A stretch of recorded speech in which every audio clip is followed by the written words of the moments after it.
नमस्कार साथियों, एक बार फिर से आप सबका हार्दिक स्वागत है आपके अपने YouTube channel target English official पे। तो साथियों, आज हम बात करने वाले हैं आपकी very important poem my last touches by Robert browning के वेरी इंपॉर्टेंट 15 क्वेश्चंस के बारे में। और साथियों, जैसे कि मैंने आपको पहले भी डिस्कस किया है, मेरा ये पूरा प्रयास है कि मैं जो 10 to 15 क्वेश्चंस का सेशन लेकर आऊँ, वो मैं ऐसे ही क्वेश्चंस आप लोगों के लिए लेकर आना चाहूँगा। साथियों, मेरा ये पूरा प्रयास है ऐसे ही क्वेश्चन लेकर आऊँ जो कि आपको एग्ज़ाम में फेस करने को मिले और आपका सिलेक्शन सुनिश्चित हो। तो इसी क्रम में आगे बढ़ते हैं और मूव करते हैं फर्स्ट क्वेश्चन पे। And our first question is My Last Duchess is a. अब यहाँ हमसे examiner My Last Duchess poem के टाइप के बारे में पूछ रहा है, ये किस टाइप की पोइम है। एंड हमारे पास 4 ऑप्शन है, dramatic monologue, dramatic dialogue, soliloquy and a dialogue. And our answer is My Last Duchess is a dramatic monologue.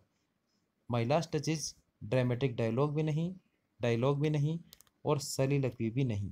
But there is a minor difference between dramatic monologue and soliloquy, जो मैं clear कर दूं आपको।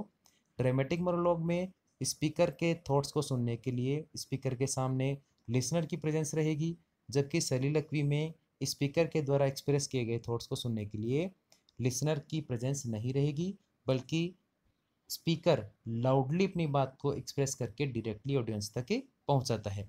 This is the basic difference between dramatic monologue and soliloquy। यदि बात की जाए इनके हिंदी मीनिंग की, ड्रामेटिक मोनोलॉग का मतलब है साथियों नाटकीय एकालाप, वाइल soliloquy मीन्स स्वागत कथन। तो ये था basic difference between these two. And our answer will be My Last Duchess is a dramatic monologue. Move करेंगे क्वेश्चन नंबर सेकंड पे। And our question number second is in this poem the speaker addresses his monologue to. इस poem में speaker duke जो है वो अपनी बातों को, अपने थॉट्स को, अपने मोनोलॉग को किसके सामने एक्सप्रेस करता है। एंड हमारे पास जो 4 ऑप्शंस हैं, फर्स्ट वन है the portrait of the duchess. क्या स्पीकर अपने थॉट्स को डचेस की पोर्ट्रेट को एक्सप्रेस करता है, या काउंट को एक्सप्रेस करता है, या मैसेंजर ऑफ द काउंट को एक्सप्रेस करता है, या इमेजिनरी ऑडियंस को एक्सप्रेस करता है। यहाँ ये 2 ऑप्शन तो बिल्कुल ही हमारे सामने बिल्कुल इनकरेक्ट है साथियों, बिल्कुल ही गलत है ए एंड डी। यहाँ बी और सी में हमें बड़ा ही ध्यान से चयन करना है साथियों। या ये पोइम यदि आपने ध्यान से पढ़ी है तो आपको अच्छे से स्टडी करने पे पता चला होगा कि ड्यूक के लिए अपनी पुत्री के मैरिज का प्रपोजल काउंट खुद लेकर नहीं जाता, बल्कि वो मैसेंजर को भेजता है। And our answer will be the messenger of the count. और जैसे कि हमने इस पोइम में डिस्कस किया है, ड्यूक अपने सारे थॉट्स को, अपने सारे विचारों को काउंट को नहीं बल्कि काउंट के मैसेंजर को एक्सप्रेस करता है। तो आपका आंसर होने वाला है the messenger of the count. Move करेंगे क्वेश्चन नंबर थर्ड पे। And question number third is who had cast Neptune, और you can say who had cast the statue of Neptune for the duke in Browning's poem. तो अच्छे से discuss करें एक बार इस question को कि यहाँ इस पोइम में जो नेपच्यून की स्टेचू है वो ड्यूक के लिए किसने कास्ट की थी। साथियों, बहुत ही अच्छा क्वेश्चन है। और ऑप्शन आपके पास फ्रा पेंडोल्फ ने कास्ट की थी? नहीं, फ्रा पेंडोल्फ ने तो पोर्ट्रेट कास्ट की थी साथियों। जो पोर्ट्रेट है उसको बनाया था फ्रा पेंडोल्फ ने। फ्रा पेंडोल्फ ने नेपच्यून की स्टेचू को नहीं बनाया था। ये क्वेश्चन आपके इस पोइम के लास्ट 3 और 4 लाइन्स में क्वेश्चन आपको देखने को मिलेगा। तो यहाँ आपका फ्रा पेंडोल्फ इज रॉन्ग ऑप्शन। एंड यदि बात की जाए सेकेंड ऑप्शन पे, क्लॉज ऑफ इंसब्रुक, तो ये बिल्कुल करेक्ट ऑप्शन है साथियों। लास्ट की 3 और 4 लाइन्स को आप अच्छे से स्टडी करना, उसमें ये बिल्कुल क्लियर लिखा हुआ है कि नेपच्यून की जो स्टेचू है वो ड्यूक के लिए क्लॉज ऑफ इंसब्रुक ने कास्ट की थी। And second option is incorrect. And third one company below, and fourth one a local artisan is, these 3 are incorrect options. Move करेंगे हमारे नेक्स्ट वन ऑप्शन पे। And next question is what according to the duke in this poem called that spot of joy into the duchess cheeks besides the presence of her husband। यहाँ examiner question हमसे पूछ रहा है कि जो duchess थी उस डचेस के फेस पे जो स्पॉट ऑफ जॉय था वो उसके खुद के हस्बैंड की प्रेजेंस के अलावा और उसका क्या रीज़न था कि उसके चेहरे पे वो स्पॉट ऑफ जॉय था। और हमारे पास 4 ऑप्शन साथियों। A gift of 900 years old name, क्या उसके चेहरे पे जो स्पॉट ऑफ जॉय था वो उसके पति के द्वारा उसको दिए गए a gift of 900 years old name की वजह से था? नहीं, यदि पोइम की अच्छे से स्टडी किए साथियों तो कोई दिक्कत आपके सामने नहीं होनी चाहिए। A courteous remark made by the painter, Fra Pandolf painter ने, जैसे कि हमें ड्यूक बताता है, ड्यूक जैसे कि लिसनर को बताता है कि फ्रा पेंडोर्फ ने जब ये पेंटिंग जब पोर्ट्रेट बना रहा था उस समय उसने कोई कर्टियस रिमार्क किया होगा, उस वजह से उसकी वाइफ के फेस पे स्पॉट ऑफ जॉय आया होगा। तो this is the correct option साथियों। यहाँ उसके वाइफ के डचेस के फेस पे स्पॉट ऑफ जॉय का reason according to the duke उसके खुद के हस्बैंड की प्रेजेंस के अलावा कौन सा हो सकता था? A courteous remark made by the painter. उस समय फ्रा पेंडोल्फ जो उसकी डचेस की पोर्ट्रेट बन रहा था, हो सकता है उसने उससे कोई कर्टियस रिमार्क किया हो, उस वजह से उसकी डचेस जो थी उसकी वाइफ थी उसके चेहरे पे स्पॉट ऑफ जॉय आया हो, जैसा कि ड्यूक काउंट के मैसेंजर को ये बात बताता है। Option C third one and fourth one, these A C and D, these three options are completely incorrect साथियों। लेकिन मैं एक बात आपको क्लियर कर दूं, ए सी और डी ये तीनों ऑप्शंस भी आपको पोइम में देखने को क्लियरली मिलते हैं। तो यहाँ आपके मन में किसी प्रकार का कोई डाउट या संदेह नहीं होना चाहिए साथियों। ऑप्शन ए सी और डी निश्चित रूप से ही हमें पोइम में स्टडी करने को मिलते हैं, बट इन तीनों का ही रेफरेंसेस अलग अलग संदर्भ में साथियों। यहाँ स्पॉट ऑफ जॉय की बात कर रहा है, स्पॉट ऑफ जॉय जो है वो उसका रीजन पूछ रहा है मैं, तो स्पॉट ऑफ जॉय है उसका रीजन होगा a courteous remark made by the painter. चलिए वो करते हैं नेक्स्ट वन पे। And question number fifth is what is the theme of this poem. अब यहाँ बिल्कुल क्लियर है साथियों, हमसे एग्जामिनर इस पोइम की थीम के बारे में डिस्कस कर रहा है।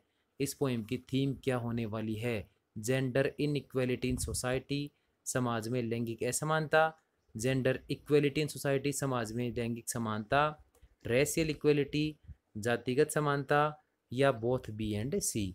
यहाँ बिल्कुल ही क्लियर और बिल्कुल आसान है साथियों। जैसे कि इस पोइम में हम स्टडी करते हैं, ड्यूक जो है वो डचेस से हर मामले में अपने आप को और अपने पूरी फैमिली को बहुत ही ज़्यादा सुपीरियर बताने की कोशिश करता है। यहाँ वो मेल जो पर्सन है ड्यूक, वो अपने आप को फीमेल पर्सन डचेस से हर मामले में सुप्रीम साबित करने की कोशिश करता है। It means when we talk about the theme of this poem, then there will not be any doubt about the theme and our answer will be gender inequality in a society. याद रखें साथियों, poem की theme के बारे में पूछे तो याद रखना इस पोइम में जेंडर इनइक्वेलिटी के बारे में रॉबर्ट ब्राउनिंग बताना चाहते हैं। मूव करते हैं नेक्स्ट वन पे। And our question number six is was that duchess unfaithful to her husband. क्या डचेस अपने पति के लिए अनफेथफुल थी? ऑप्शन नंबर वन आपका he said so it must be true, कि वह कौन? ड्यूक। ड्यूक ऐसा कहता है तो हो सकता है ही सही हो।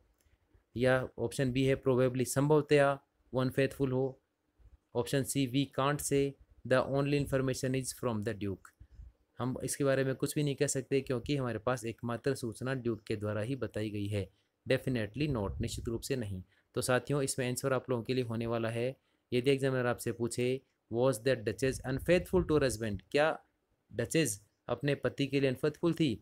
वी कांट से, हम इस बारे में कुछ भी नहीं कह सकते साथियों, because the only information is from the Duke, क्योंकि हमें जो जानकारी है वो तो केवल ड्यूक के द्वारा ही दी गई है। और ड्यूक ने जो जानकारी दी है साथियों वो बिल्कुल एक डल इन्फॉर्मेशन देने का प्रयास किया है। उसने क्लियरली ये बात भी नहीं कही है कि मेरी वाइफ जो है वो अनफेथफुल थी या वो फेथफुल थी।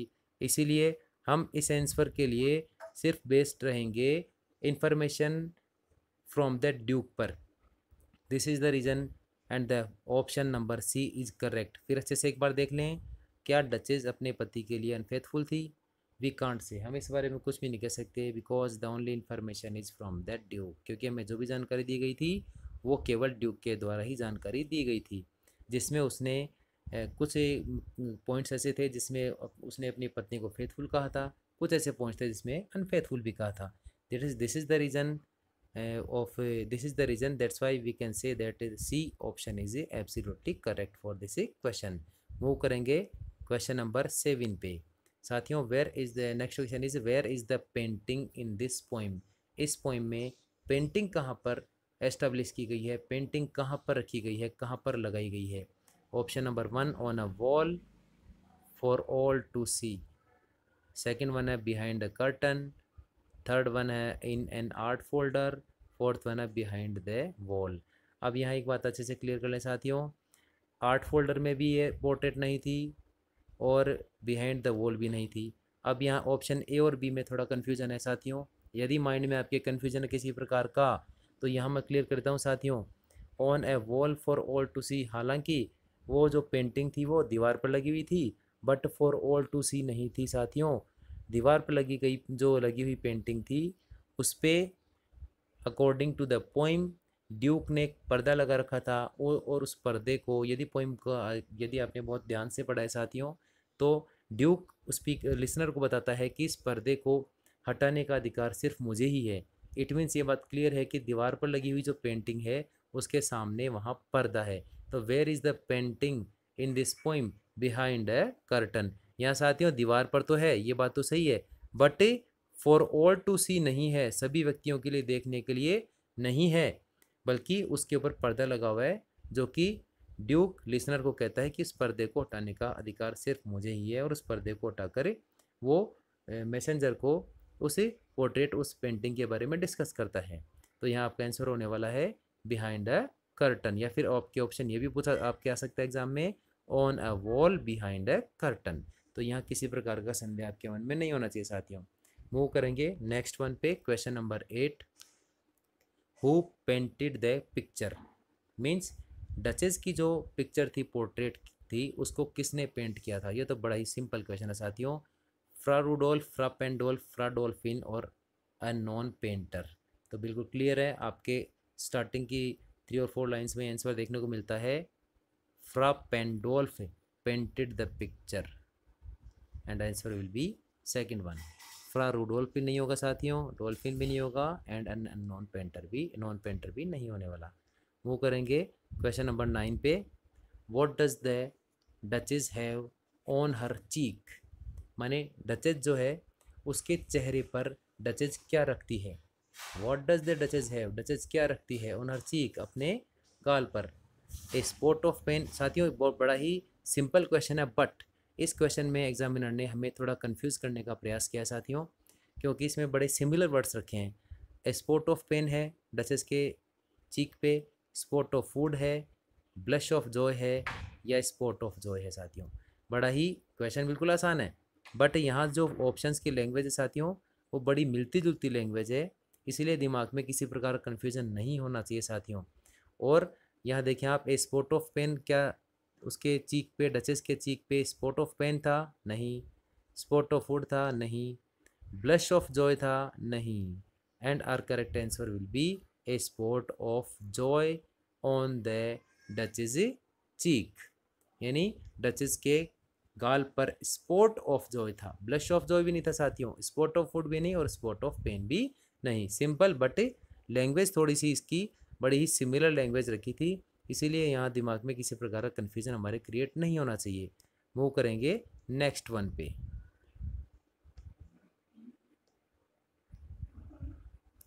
क्वेश्चन नंबर 10 है साथियों। Where did the duchess look go according to her husband, माने डचेस के हस्बैंड ड्यूक के अनुसार डचेस की जो लुक है, डचेस की जो दृष्टि है वो कहाँ गई, माने डचेस ने किधर देखा, किस तरफ देखा। At all sorts of man, क्या ड्यूक के अनुसार डचेस ने, और at all sorts of man यानी सभी प्रकार के व्यक्तियों के, सभी प्रकार के पुरुषों की तरफ देखा, या सब स्थान पर देखा यानी एवरीवेयर, या ओनली एट हर हस्बैंड केवल अपने पति की तरफ ही देखा, या अवे फ्रॉम एवरीथिंग या फिर प्रत्येक चीज़ से दूर उसकी पत्नी की दृष्टि थी।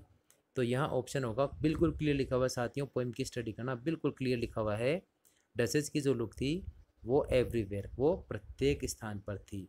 यहाँ ए सी और डी तीनों ही इनकरेक्ट ऑप्शन है। मूव करेंगे नेक्स्ट वन पे, and the question number 11 is all smiles stopped means, ये भी बड़ा ही सिंपल और बड़ा ही इंपॉर्टेंट क्वेश्चन है साथियों।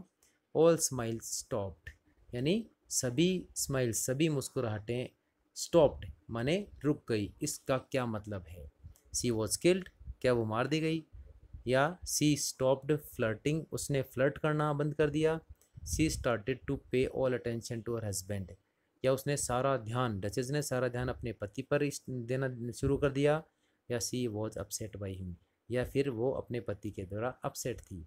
अब बिल्कुल ही क्लियर है और बड़ा ही सिंपल आसान आंसर है इसका साथियों, and our answer will be first one. All smiles stopped means she was killed, it means she was killed कि उसको मार दिया गया। ये बड़ा ही आसान क्वेश्चन है साथियों, यहाँ किसी प्रकार का संदेह मन में नहीं होना चाहिए। She stopped flirting, no. She started to pay all attention to her husband, no. She was upset by him, no. तो साथियों ऑल स्माइल स्टॉप्ड का यह मतलब है सी वॉज किल्ड। जैसे कि इस पॉइंट में भी हम कुछ ऐसे पॉइंट्स हैं जहाँ ये बात बिल्कुल क्लियर है कि सी वॉज किल्ड, डचेस जो है उसको मार दिया गया। मूव करेंगे नेक्स्ट वन पे, and our next question is question number 12।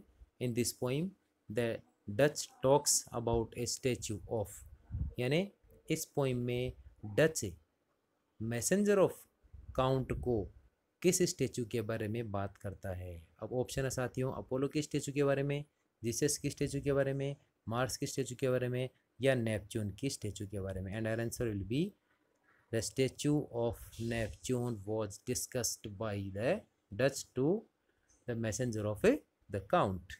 यहाँ अपोलो, जीसस और मार्स तीनों ही ऑप्शन इनकरेक्ट है साथियों। ये भी थोड़ा कन्फ्यूज़न क्रिएट करने वाला क्वेश्चन है, इसको भी आप अच्छे से देख लें। मूव करेंगे क्वेश्चन नंबर 13 पे। द स्टेचू वॉज कॉस्ट और सेंट बाई। अब एग्जामिनर हमसे पूछ रहा है कि ड्यूक को स्टेचू ऑफ नेपच्यून किसके द्वारा कास्ट की गई, माने किसके द्वारा बनाकर या फिर किसके द्वारा भेजी गई। ये फिर से क्वेश्चन देख लें आप। द स्टेचू, अभी कौन से स्टेचू की बात कर रहा है साथियों, ये स्टेचू ऑफ नेपच्यून की बात कर रहा है। और एग्जामिनर हमसे पूछना चाह रहा है कि जो स्टेचू ऑफ नेपच्यून थी वो ड्यूक को किसकी तरफ से भेजी गई या उसको किसकी तरफ से कास्ट की गई। अब ऑप्शन हमारे पास, ये भी लास्ट के 3 और 4 लाइन्स का क्वेश्चन है साथियों। क्लोज ऑफ इंसब्रुक के द्वारा, Claus of Venice, Claus of Florence, Claus of Brook. साथियों ये तीनों ही ऑप्शन इनकरेक्ट होने वाले हैं, क्योंकि हमने इस पोइम में कहीं भी वेनिस, फ्लोरेंस और ब्रुक के बारे में स्टडी नहीं किया है। And answer will be Claus of Innsbruck, and our answer will be the statue was cast और sent by the Claus of Innsbruck. Move करेंगे क्वेश्चन नंबर 14 पे। The statue of Neptune is made of, माने जो Neptune की statue थी वो किसके द्वारा बनी हुई है। ये भी पोइम में बड़े ही क्लियरली लिखा हुआ है साथियों, बट एग्जामिनर ने कन्फ्यूजन क्रिएट करने के लिए यहाँ ये क्वेश्चन दिया है गोल्ड से बनी हुई है, ब्रॉन्ज से बनी हुई है, सिल्वर से बनी हुई है, या आयरन से बनी हुई है। अब साथियों ये कुछ ऐसे क्वेश्चंस होते हैं जो कि पोइम की स्टडी करते समय हम बड़े ही सिंपल क्वेश्चन समझ के इनको ध्यान से स्टडी नहीं करते। तो मेरा आपसे ये कहना है, जो भी क्वेश्चन आप पढ़ें उस जिसकी भी क्वेश्चन की स्टडी करें उसको एक एक वर्ड को बड़े ही ध्यान से डिस्कस करें। तो इसका आंसर देखें साथियों, the statue of Neptune is made of, यानी नेपच्यून की जो स्टेचू है वो बनी हुई है bronze. The statue of Neptune is made of A bronze. Last की 4 और 5 लाइन्स में इस क्वेश्चन का आंसर मिलेगा साथियों। स्टेचू ऑफ नेपच्यून गोल्ड की, सिल्वर की या आयरन की नहीं बनी हुई थी। मूव करेंगे सेकेंड लास्ट क्वेश्चन पे साथियों, question number 15। According to the duke what is his gift to her wife, माने ड्यूक के अनुसार, sorry according to the Dutch what is his gift to her wife, यानी डच के अनुसार what is his gift, उसका क्या gift था to her wife, अपनी पत्नी के लिए। माने डच ने अपनी पत्नी को कौन सा उपहार दिया था, माने किसके अनुसार, अकॉर्डिंग टू डच, डच के अनुसार उसने अपनी पत्नी को कौन सा उपहार दिया था। ऑप्शन है साथियों, first one 900 years name, beautiful picture, statue of Neptune, a beautiful palace. तो साथियों बिल्कुल क्लियर है, ब्यूटीफुल पैलेस ये हमने कहीं नहीं पढ़ा पोइम में, स्टेचू ऑफ नेपच्यून पढ़ी थी, बट उसका रेफरेंस ये था स्टेचू ऑफ नेपच्यून जो थी वो क्लोज ऑफ इंसब्रुक के द्वारा ड्यूक को भेजी गई थी। तो ये आंसर भी इनकरेक्ट है। एंड ब्यूटीफुल पिक्चर ये भी ऑप्शन इनकरेक्ट है। ये तो तीनों ही ऑप्शन आपके हो गए incorrect. And according to the Dutch a 900 years name is his gift to her wife.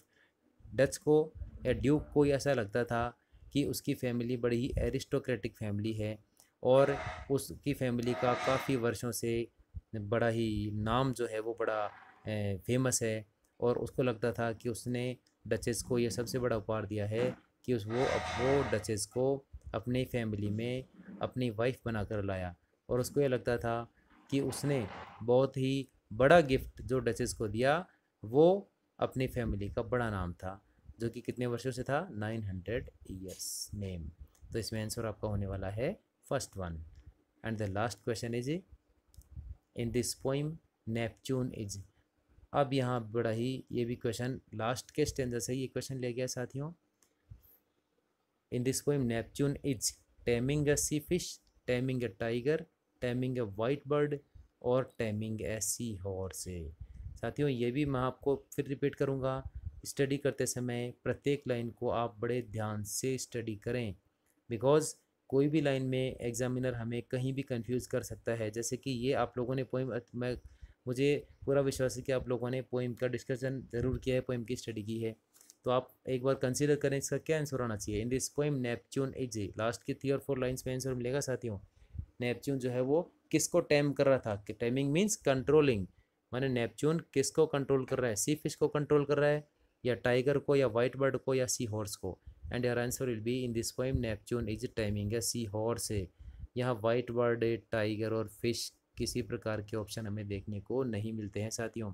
Your answer will B option D, timing है सी हॉर्स। तो इस प्रकार से ये 16 क्वेश्चन थे साथियों आप लोगों के लिए, जो कि एग्जाम के पॉइंट ऑफ व्यू से आपके लिए बहुत ही इंपॉर्टेंट होने वाले हैं। और साथियों मेरा पूरा प्रयास है कि मैं ऐसे ही 10 to 15 क्वेश्चन आप लोगों के लेकर आऊँ, जो कि आपके एग्ज़ाम में आपको फेस करने को मिले, ताकि आपका सिलेक्शन सुनिश्चित हो। और बराबर प्रयास करता रहूँगा साथियों आप लोगों की सफलता के लिए। इसी आशा और उम्मीद के साथ मिलते हैं अगले सेशन में, तब तक के लिए टेक केयर। और एक छोटी सी रिक्वेस्ट साथियों आप लोगों से ये भी है कि यदि आपको मेरे द्वारा दिया गया मैटर, दिया गया कंटेंट पसंद आ रहा है, तो साथियों इसमें लाइक करना न भूलें। बहुत बहुत धन्यवाद। जय हिंद, जय भारत।